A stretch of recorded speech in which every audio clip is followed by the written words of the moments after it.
Bismillahirrahmanirrahim. Yang terhormat teman-teman semua, terima kasih atas kehadirannya. Puji syukur kita panjatkan kehadirat Allah Subhanahu wa Ta'ala, karena atas berkat rahmat dan hidayahnya lah kita bisa berkumpul di tempat ini untuk melaksanakan suatu kegiatan dalam rangkaian pendidikan saya dalam kegiatan guru penggerak, yaitu kegiatan diseminasi penerapan pengalaman budaya positif. Serta tak lupa kita kirimkan salam taslim Nabi dan junjungan Nabi besar sallallahu alaihi wasallam. Baik, yang pertama adalah apa itu budaya positif? Budaya positif di sini ada 7 yang akan saya paparkan. Yang pertama adalah perubahan paradigma belajar, yang kedua disiplin positif, yang ketiga motivasi perilaku manusia, di dalamnya ada hukuman dan penghargaan, yang keempat kebutuhan dasar manusia, yang kelima keyakinan kelas, 6 posisi kontrol guru, dan ketujuh segitiga restitusi. Baik, yang pertama adalah budaya positif. Apa itu budaya positif? Budaya positif merupakan suatu pembiasaan yang bernilai positif, yang di dalamnya mengandung sejumlah kegiatan yang mampu menumbuhkan karakter baik bagi murid. Budaya positif juga dapat dimulai dengan melakukan kebiasaan-kebiasaan baik di dalam kelas, dan kebiasaan baik ini akan tumbuh menjadi karakter baik di warga sekolah, dan pada akhirnya menjadi karakter baik yang akan membentuk suatu budaya positif. Di dalam kurikulum Merdeka ada 6 profil pelajar Pancasila. Yang pertama, beriman bertakwa kepada Tuhan Yang Maha Esa. Yang kedua, mandiri. Yang ketiga, bernalar kritis. Yang keempat, kebinekaan global. Yang kelima, bergotong royong. Dan yang keenam, kreatif.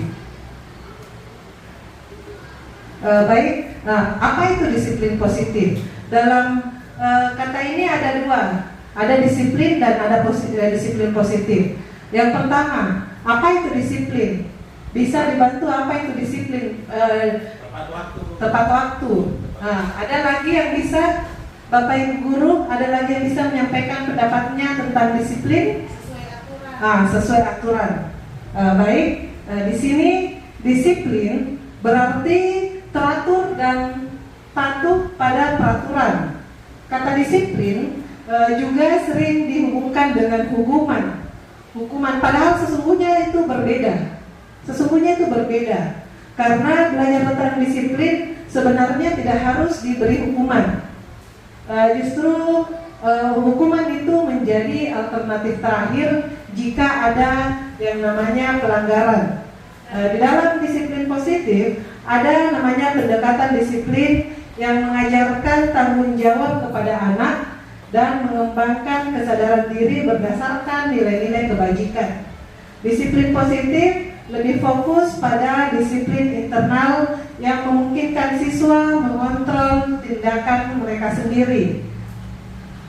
Di dalam disiplin positif ada namanya motivasi. Motivasi itu dorongan. Motivasi ada 2, bisa dari eksternal atau dari luar diri siswa, dan ada dari internal. Baik, di sini ada sesuai tadi yang saya sebutkan ada 2. Jika murid masih melakukan sesuatu karena menghindari ketidaknyamanan dan hukuman, seperti mereka masih takut untuk dihukum, berarti hal itu masih merupakan motivasi eksternal. Ada juga yang mendapatkan penghargaan. Jadi sebenarnya penghargaan dan hukuman itu sama posisinya. Sebenarnya tidak dibolehkan, karena itu akan menjadi motivasi dari luar, bukan dari dalam diri anak.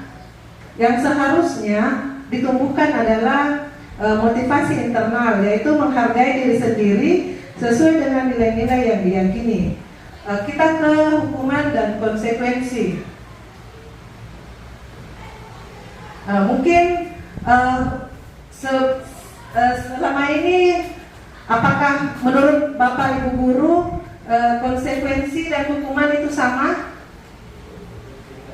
Apa yang membedakan antara konsekuensi dengan hukuman? Kalau konsekuensi itu akibat dari sesuatu yang kita lakukan, sementara hukuman itu biasanya dia sudah disepakati bersama. Baik, terima kasih. Ada yang lain?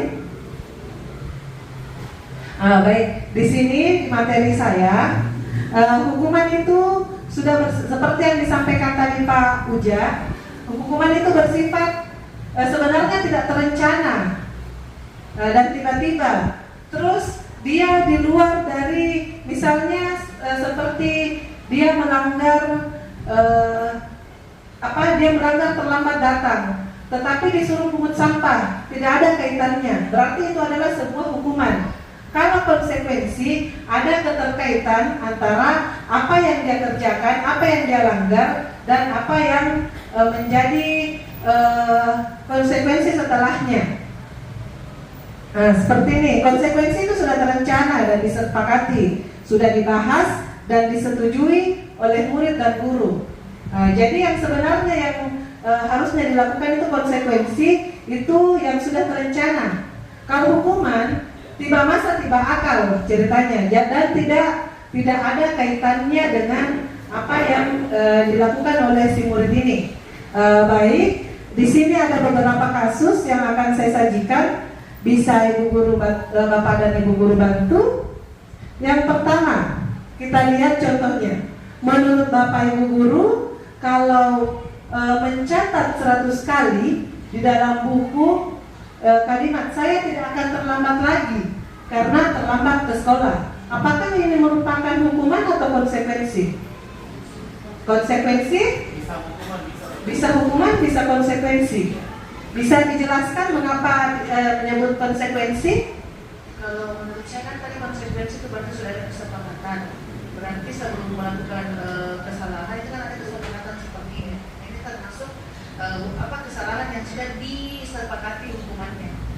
Baik, ya, terima kasih. Dan betul, ini adalah konsekuensi. Yang pertama, karena adanya keterkaitan antara apa yang dia langgar.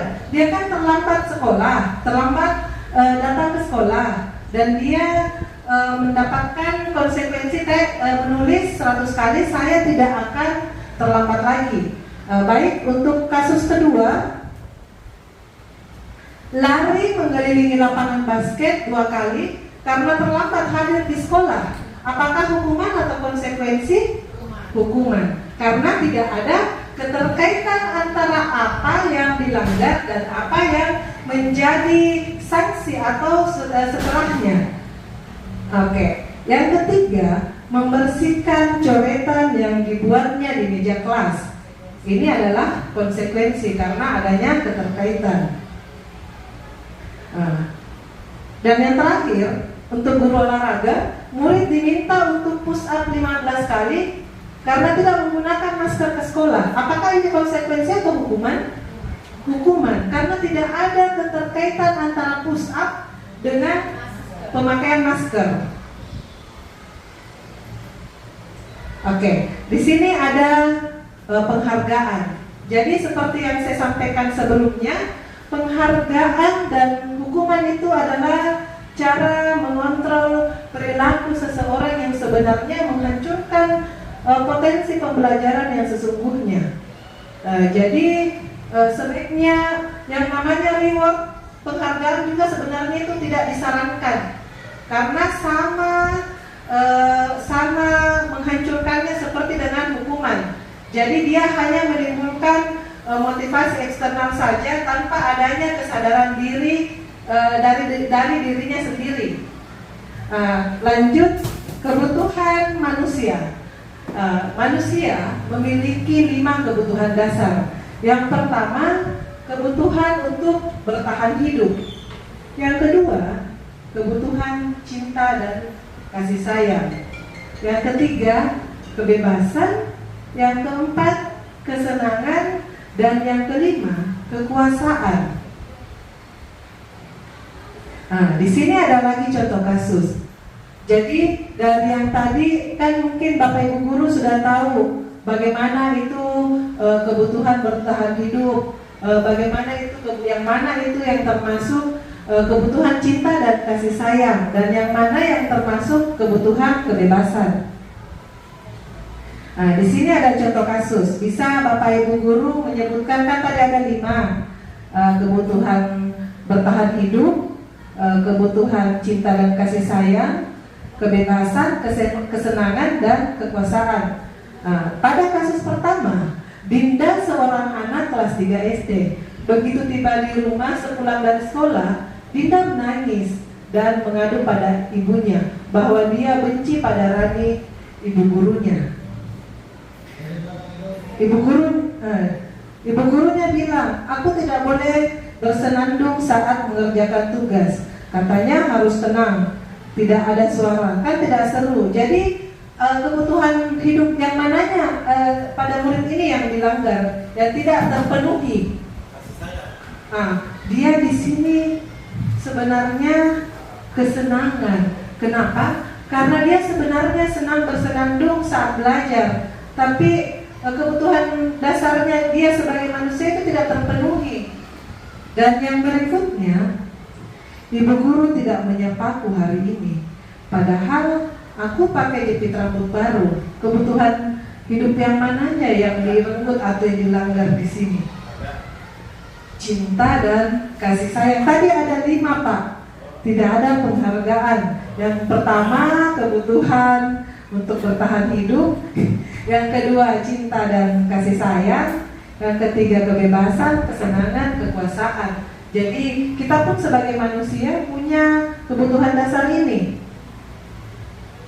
Nah, jadi yang di sini adalah cinta dan kasih sayang, karena dia tidak disapa, dia tidak merasa ada cinta dan kasih sayang dari ibu gurunya. Jadi mungkin sebaiknya kalau ada kita lihat anak-anak pada hari itu beda, kita puji-puji juga sedikit supaya dia merasa terpenuhi kebutuhan hidupnya. Dan yang berikutnya, aku sebel gambarku tidak rapi. Dia kebutuhan apanya yang tidak terpenuhi di sini? Penguasaan. Ada, Pak. Dan yang terakhir, aku bosan, masa belajarnya cuma begitu-begitu saja. Dia tidak terpenuhi kebutuhan kebebasannya. Nah, berikutnya kita beralih ke posisi kontrol seorang guru. Posisi kontrol seorang guru itu ada 5. Yang pertama, sebagai penghukum. Kalau kita sebagai penghukum, sama sebenarnya yang sering saya lakukan dulu ini. Saya lebih sering sebagai penghukum. Kenapa? Saya pernah menerapkan aturan yang terlambat pulang. Dan sebenarnya itu saya sebagai penghukum, dan itu tidak disarankan sebagai pendidik. Dan yang kedua, pembuat merasa bersalah. Jika kita sebagai pembuat merasa bersalah, ada di sini, tolong ya, ibu minta tolong sekali, tolong jangan terlalu ribut, tidak kasihan sama ibu ya. Dari tadi teriak sampai tenggorokan ibu jadi sakit. Siapa yang biasa di sini sebagai pembuat merasa bersalah? Ataukah sebagai penghukum? Nah, dan yang berikutnya, kita juga sebagai posisi kontrol kita sebagai guru, yaitu sebagai teman. Nah, jika kita sebagai teman, bagaimana kita bertanya kepada murid, kenapa terlambat? Kemarin bisa tepat waktu kok, besok jangan terlambat lagi ya. Jadi kita memposisikan diri kita sebagai temannya.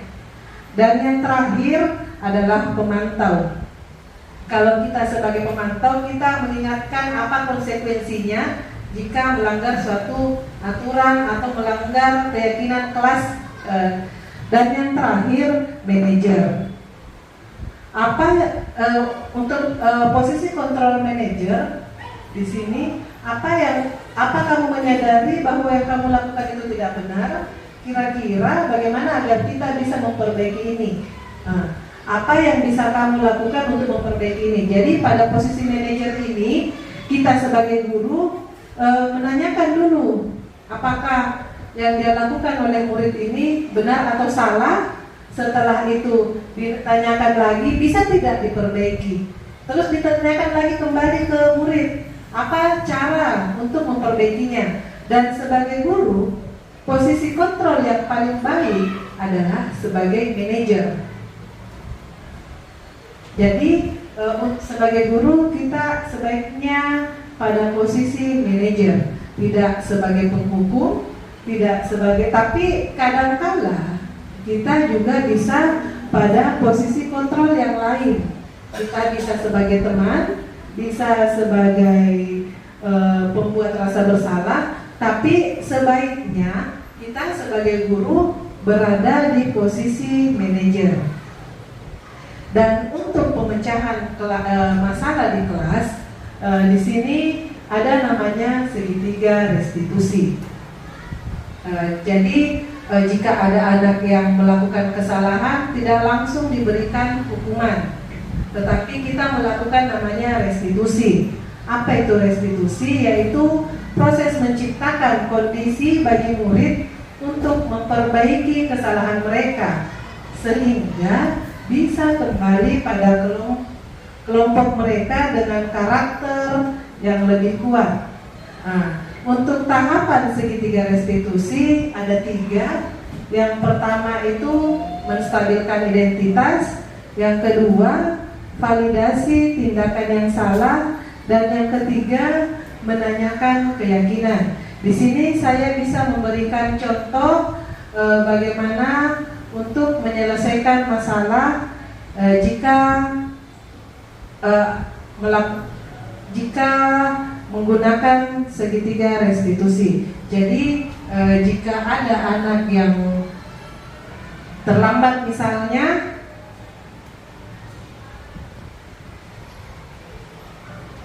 buka dulu di tabe.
BXX.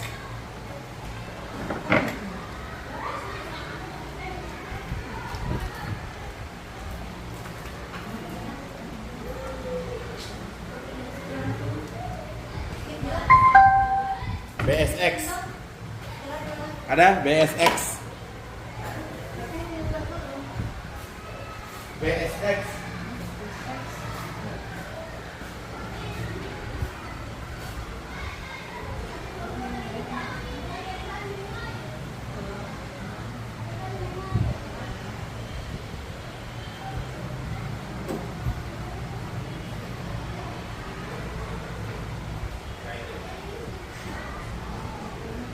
Don di bawah.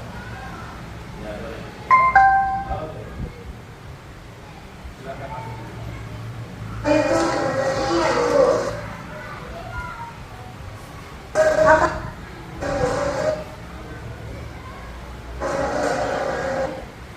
Temannya. Kasus pertama, Davina tidak terima pekerjaannya, selalu dicontek oleh temannya. Ia marah dan tidak dapat menahan emosinya. Berikut skenario penyelesaian masalah menggunakan segitiga restitusi. Tadi udah ngerti. Jadi ada 3 tadi. Yang pertama itu menstabilkan identitas. Jadi yang pertama, Oh begitu. Kenapa bisa? dan yang penting Oh karena sama lagi. Seandainya ibu Anda ada di posisi kita, pasti ibu Anda juga akan melakukan hal yang sama. Terus apa lagi kita lakukan sama Latifah?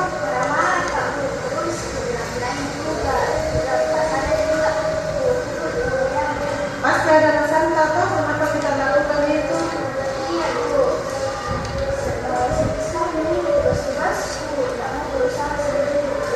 Oh wajar, kamu marah pasti tidak rela kita pekerjaan tak dicontek, capek-capek mesti kerja, capek-capek mesti kerjakan di PRK, lalu Latifah enak-enak bisa saja menyontek. Nah sekarang coba menyontek. Nah dan sekarang yang coba kedua itu menanyakan keyakinan kelas. marah itu Jadi di kelas masing-masing seperti di kelas bisa mungkin keyakinan kelas. Menurut Tak, persetujuan kelas apa yang Davina sudah bangga?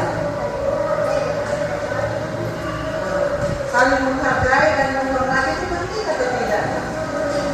Nah, terus kalau penting, keyakinan apa yang dilakukan saat marah-marah? Harus lebih sabar Pak. Terus apa yang kita lakukan untuk memperbaiki kesalahan tadi ini? Apakah kita bersedia memperbaiki kesalahan kita? Terus bagaimana cara untuk memperbaiki kesalahan kita?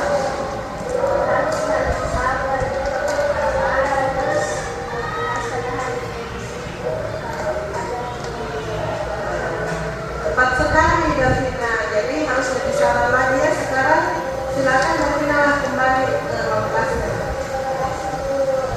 Ya sama-sama.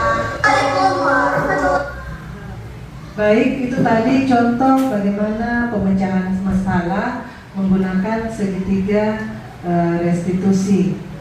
Pada segitiga restitusi seperti tadi ada 3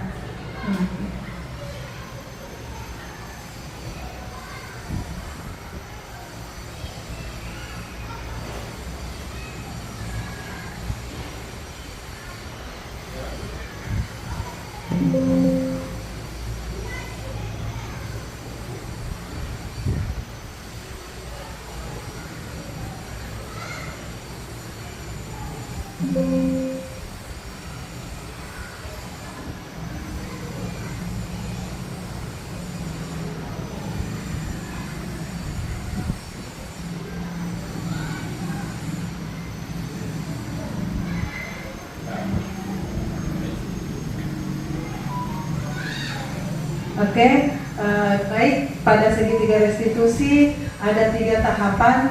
Yang pertama itu menstabilkan identitas. Jadi seperti contoh tadi, ditanyakan dulu ke anaknya, apakah betul dia melakukan itu. Setelah itu tahapan kedua yaitu validasi tindakan yang salah.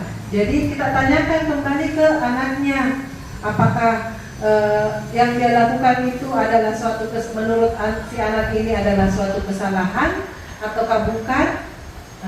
Jadi dikembalikan ke si anak tersebut pada murid tersebut, sehingga nanti akan timbul dari dirinya sendiri, dari dalam dirinya, bahwa yang dia lakukan adalah suatu kesalahan. Dan yang ketiga, menanyakan keyakinan. Jadi kita tanyakan keyakinan apa yang telah dilanggar oleh si anak ini. Baik. Yang berikutnya adalah keyakinan kelas. Menurut dosen, keyakinan kelas keyakinan kelas adalah suatu keyakinan akan lebih memotivasi seseorang dari dalam atau motivasi intrinsik. Seperti tadi yang saya jelaskan, ada dua motivasi jika seorang anak ini masih mematuhi suatu aturan karena takut akan hukuman ataukah ada penghargaan, itu masih motivasi dari luar atau eksternal. Tetapi jika motivasinya sudah berasal dari diri si anak ini, itu adalah motivasi intrinsik. Keyakinan sekolah atau kelas. Guru berperan dalam mewujudkan terbentuknya keyakinan sekolah atau kelas dengan adanya kesepakatan antara guru dan murid. Jadi tidak lagi hanya guru yang langsung menentukan tidak boleh begini. Jadi itu namanya peraturan. Beda dengan keyakinan kelas. Keyakinan kelas itu disepakati bersama oleh guru dan murid. Keyakinan sekolah atau kelas berupa pernyataan universal yang mudah diingat, dipahami, dan harus diterapkan dalam lingkungan sekolah. Jadi tidak lagi seperti yang akan saya terapkan di kelas, nanti anak-anak yang akan diberikan, saya akan berikan stick note. Setelah itu mereka akan menuliskan apa-apa yang mereka tidak boleh langgar di kelas. Setelah itu kita sebagai guru yang merangkum dan akan bagaimana untuk mendapatkan suatu keyakinan kelas. Jadi tidak lagi misalnya tidak boleh terlambat. Jadi itu nanti nanti dirangkum menjadi suatu keyakinan, seperti keyakinan apa yang dilanggar. Kalau misalnya tidak boleh terlambat, keyakinan kedisiplinan seperti itu.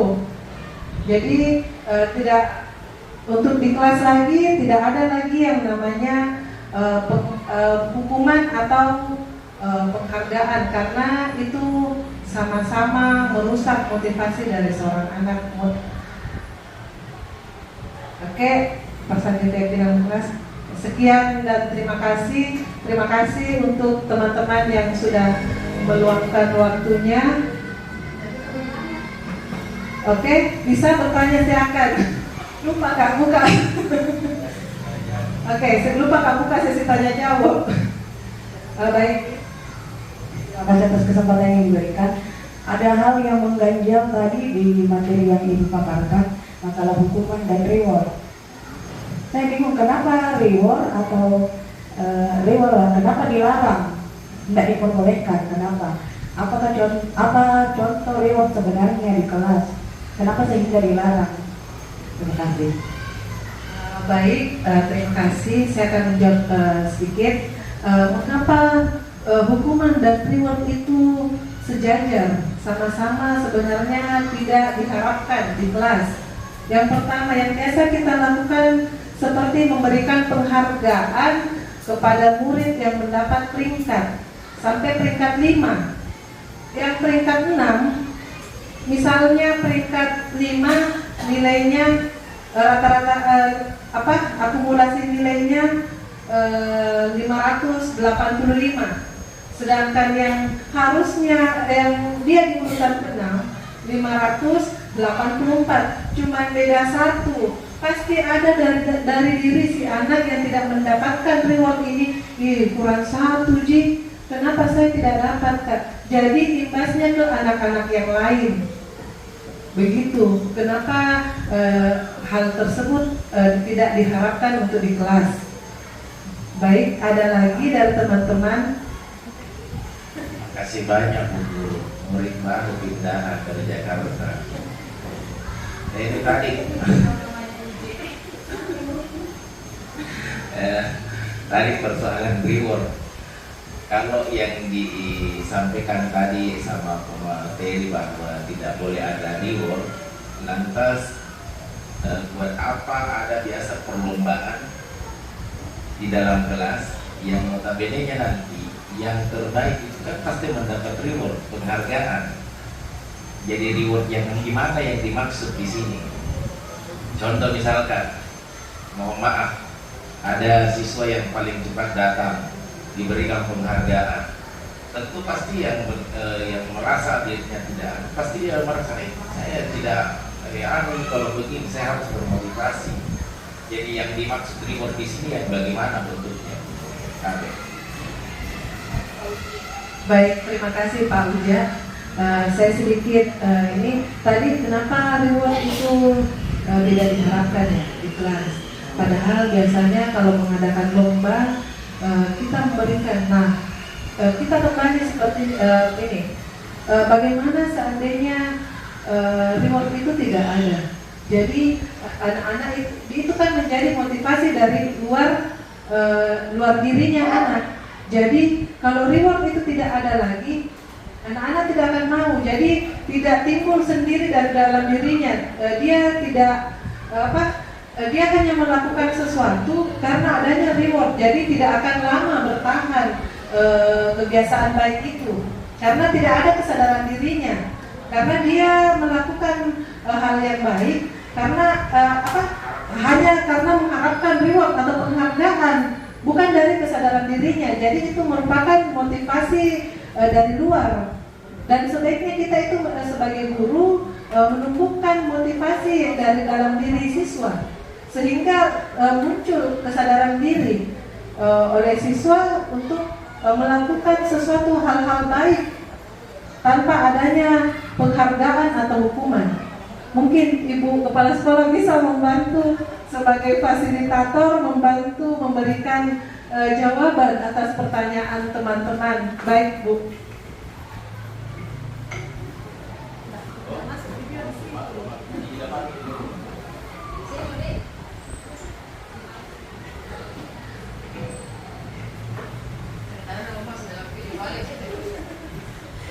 Oke, terima kasih atas kesempatan yang diberikan kepada saya. Alhamdulillah karena teman-teman mau antusias ketika bicara turut bergerak mendiseminasikan ilmu yang didapatkan selama ini. Ya, sudah berapa bulan Bu Arpe? 2 bulan, tak terasa. Nanti bulan depan terakhir. Oh, terasa dia karena banyak tugas.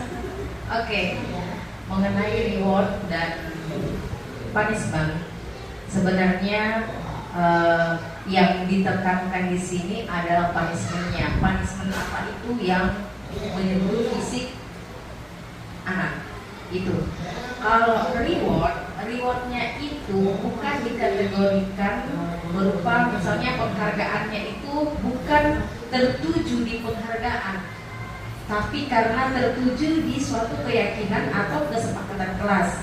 Jadi kita himbau ke anak-anak bisa memberikan reward, tapi himbau ke anak-anak jangan sampai karena uang 25.000 buku 1 pak ini dijadikan sebagai acuan untuk datang cepat ke sekolah. Jadi bukan dilarang pemberian reward, ya. Reward ini ya garis bawah rewardnya dulu saya tekankan, bukan dilarang memberikan reward kepada siswa, tapi dilihat dulu jangan sampai akibat dari bendanya ini mengakibatkan anak mau ke sekolah. Jadi kalau tidak ada nih pemberian tidak datang, ya. Jadi itu yang perlu digarisbawahi kepada anak-anak, seperti itu, bukan dilarang. Terus yang kedua, punishment-nya ini atau hukuman yang dilarang itu yang hukumannya tidak mendidik sampai menyentuh fisik anak, sampai melabeli anak-anak, ya, karena kita tidak rasa biasa karena terlalu jengkelnya kita keluar kata-kata yang tidak menyenangkan hati bagi anak, seperti itu. Jadi saya garis bawahi, tidak dilarang, tapi kalau misalnya hukuman yang mendidik peserta didik, misalnya terlambat nak, tapi bisa saya minta tolong nak, kita bantu siramkan Kak bunga palet, ya. Jadi termotivasi dengan siramnya bunga, ya, tapi jangan menyentuh fisik, jangan membuat anak-anak itu capek. Capek apa? Biasa kan disuruh berlari, berkeliling, tunggu ya 1 jam 2 jam, sebentar mati anaknya orang.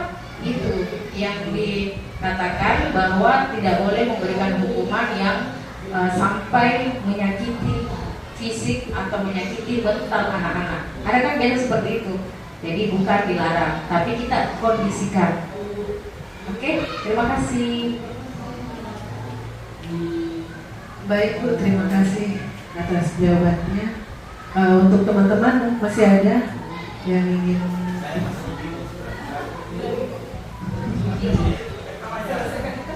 Tidak apa-apa betul. Iya, soalnya pindahan betul Jakarta.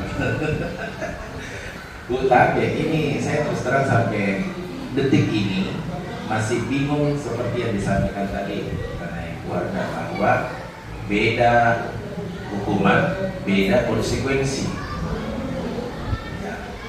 Ya. Tapi bisa minta tolong buat dikasih kami itu tadi konsekuensi dengan hukuman. Kalau ya saya tidak salah tadi itu hukuman secara tiba-tiba, sementara konsekuensi sudah terencana. Nah, saya hampir mau mengatakan ini kayaknya hampir sama jadi hukuman dengan konsekuensi. Cuma ada yang istilahnya kadang biasa tidak sadar itu ternyata hukuman itu sudah juga disepakati. Misalkan contoh, anak-anak misalkan terlambat datang, terus kita bilang ini kesepakatan di kelas, tidak boleh masuk, kerjakan di rumah. Nah, terus kita bilang dari tadi itu konsekuensi karena sudah terencana. Sementara kalau yang kita katakan tadi hukuman itu adalah bersifat yang tidak terencana, yang mana sebenarnya yang tidak terencana maksudnya. Ya, apalagi kalau misalnya begini, terlambat pungut sampah. Nah itu juga biasa juga jadi konsekuensi karena si Pak bilang kalau terlambat itu kemungkinan itu aja pungut sampah.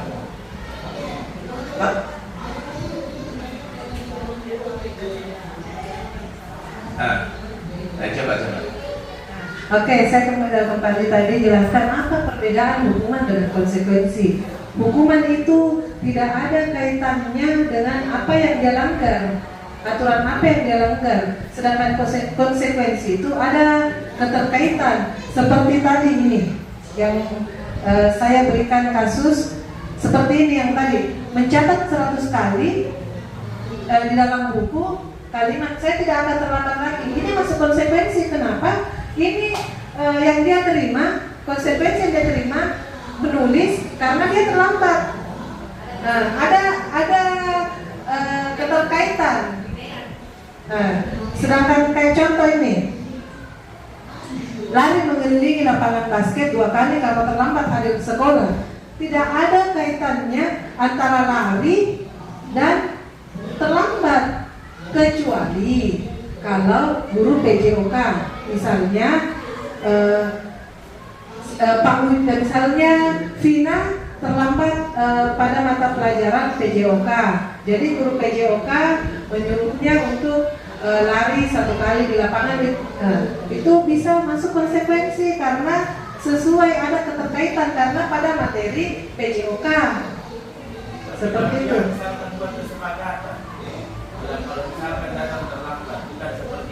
Tapi kan tidak ada kaitannya, tidak ada kaitan antara apa yang dia langgar dan apa yang dia terima setelah melanggar hal tersebut. Dia terlambat hadir, tapi dia mendapatkan setelahnya dia mendapatkan mengelilingi lapangan basket. Apakah ada kaitan antara datang terlambat dengan lari? Kalau dia sudah membuat kesepakatan, kalau terlambat hadir, maka lari lebih lama. Itu bisa jadi konsekuensi. Itu sebenarnya bukan ke kita bilang tadi hukuman itu tiba-tiba.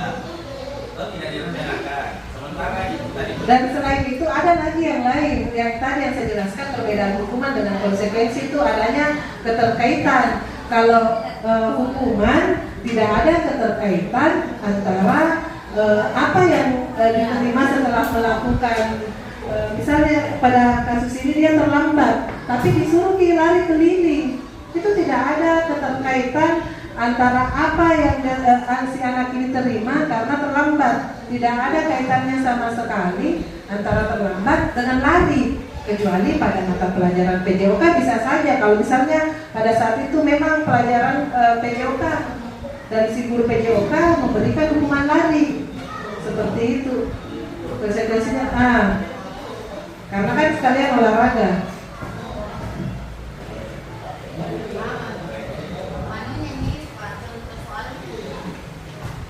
Baik, masih ada teman-teman? Baik, terima kasih saya ucapkan atas kehadirannya. Terima kasih sudah meluangkan waktu untuk mendengarkan pemaparan diseminasi budaya positif. Semoga bermanfaat untuk kita semua dan semoga bisa diterapkan. Baik, alhamdulillah acara hari ini sekian. Terima kasih. Assalamualaikum warahmatullahi wabarakatuh. Waalaikumsalam. Bisa foto.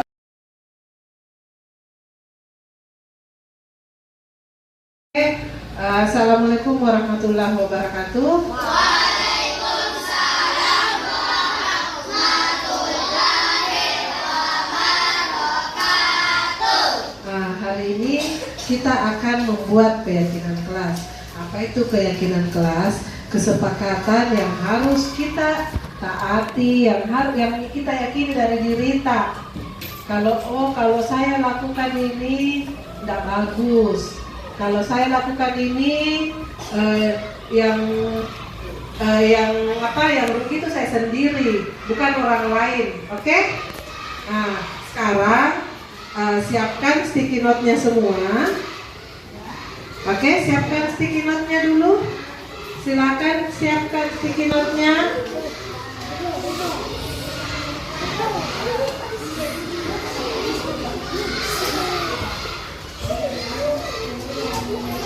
Oke. Mana sticky note? Cepat Ki. Oke. Video sedikit-sedikit teman tadinya. Tulis. Jangan Ki kasih begitu kan kamu dilem di depan.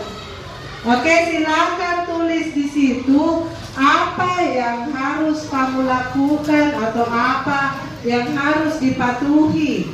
Misalnya tidak boleh makan di kelas, boleh terlambat. Berapa, Bu? 1 Jina, cepat Meki. Oke. Oke. Itu teman tak ada nae. Silakan ditulis. Kalau sudah, tempel di papan tulis. Atau kita tempel di sini Mas. Ini nanti kita buat di sini. Siapa tahu. Nanti nak ke sini juga sebentar nak kalau ini kita sebentar. Ya.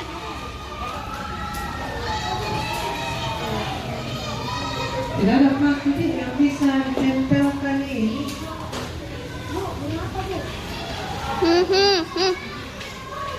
Silakan buat satu saja aturan atau apa yang harus kamu taati, lalu tempel ke depan. Tempel di depan. Silakan tempel di bagian sini saja, di sini. Tempel di sini. Dari atas. Ini terserah. Kasih ke sini juga ada pinana ini terletak di sini. Piki kodong.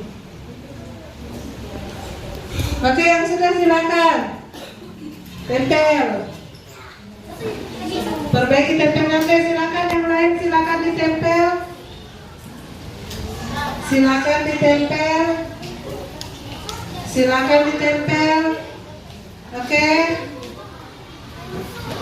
Sini nak. Tidak boleh memakan kelas, masa mau dimakan kelas? Tidak boleh terlambat, rambut tidak ada yang tulis rambut. Kaos kaki silakan buat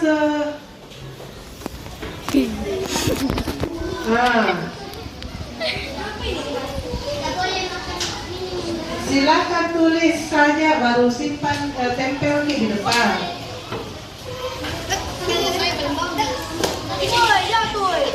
Tidak usah di atas sekali atas. Oke, sudah semua menempel? Masih ada yang belum? Oke, silakan Davina juga mau menulis.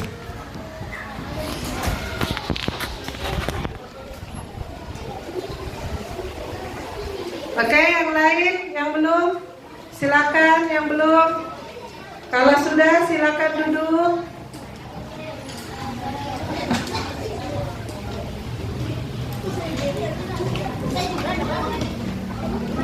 Sudah semua? Tidak, apa lagi yang harus kamu patuhi di kelas? Perbaiki kina sayang. Di bawah mau, kalau tidak bisa kita dapat di atas itu jangan ya. Oke, sudah semua? Siapa lagi yang belum? Davina cepat kina sayang.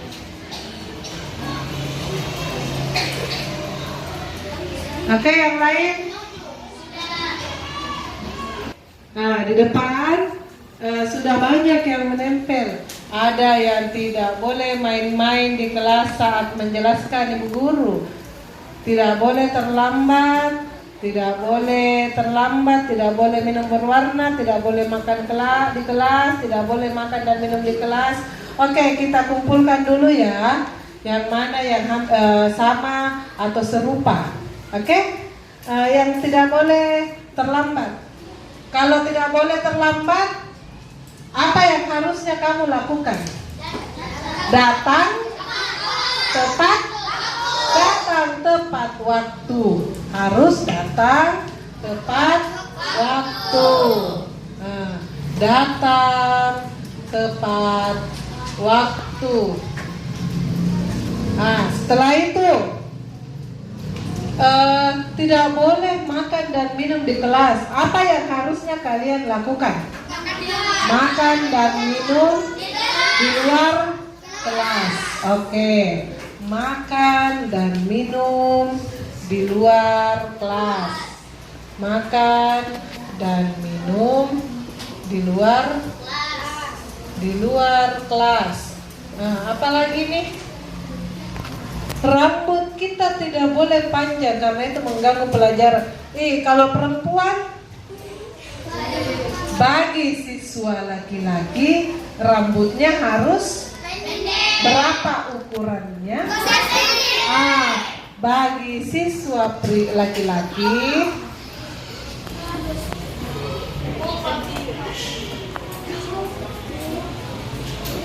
rambutnya harus mie dan minuman berwarna. Dan jadi apa yang harusnya kalian lakukan? Makan makanan yang sehat dan minum air. Oke, makan makanan. Tahu mie makanan yang sehat? Ikan, tahu, tempe, tahu,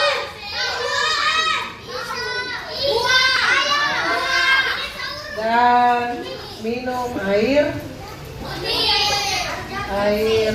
putih. Tidak, jika ingin tidak boleh terlambat, tidak boleh makan di kelas, memakai kaos kaki yang sesuai, rambut harus rapi dan tidak boleh saling memakai. Kalau kaos kaki itu termasuk di apanya kalian? Kedisiplinan. Seragamnya. Jadi harusnya memakai seragam yang sesuai apa? Aturan sekolah. Oke. Memakai seragam dan atributnya itu seperti dasita sesuai aturan sekolah.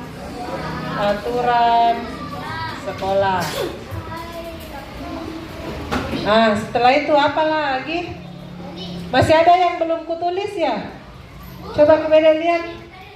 Apa itu? Apa itu bacanya? Tidak boleh nakal. Kalau suka nakal nanti dimarahi. Nah. Masih ada selain ini? Apa? Itu tidak boleh bicara kotor, masuk di saling menghormati. Bullying. Apa lagi nak? Tidak ada nih? Saling menghormati. Kuku itu seragam, harus rapi. Apa lagi? Masih ada? Menjaga, buang sampah sembarangan tempat. Tidak. Harusnya membuang sampah pada tempatnya atau menjaga kebersihan kelas. Menjaga kebersihan kelas.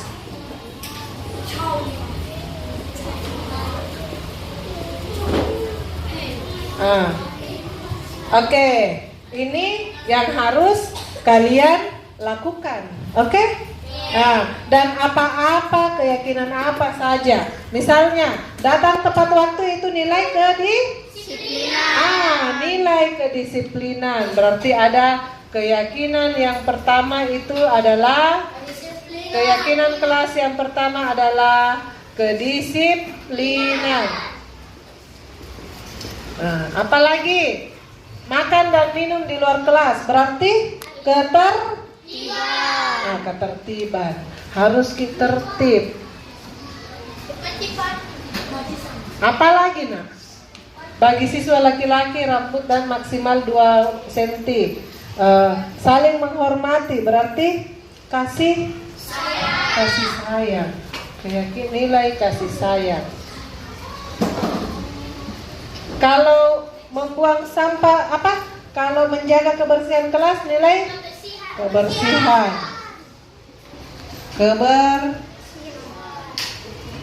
Kalau ini saling menghormati berarti keyakinan saling menghargai.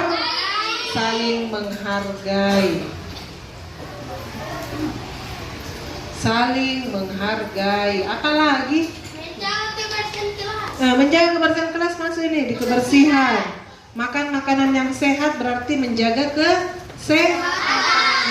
kesehatan.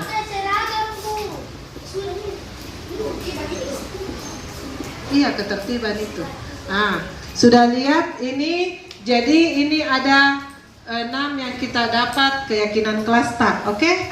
Nanti mana tadi kertas karton hitamnya nak? Di dalam lemari.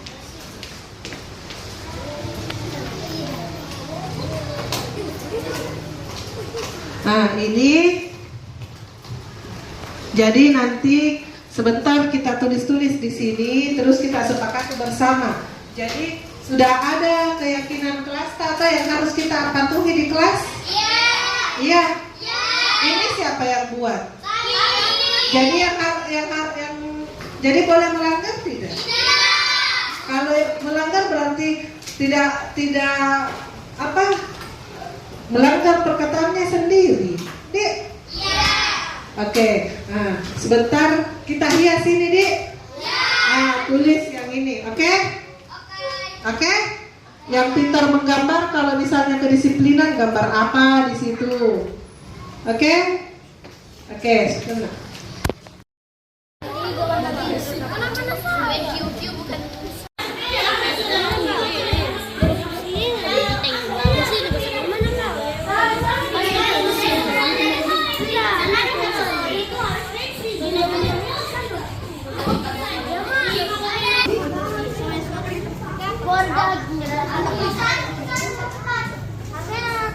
Assalamualaikum warahmatullahi wabarakatuh. Perkenalkan, nama saya Davina dari kelas 5B.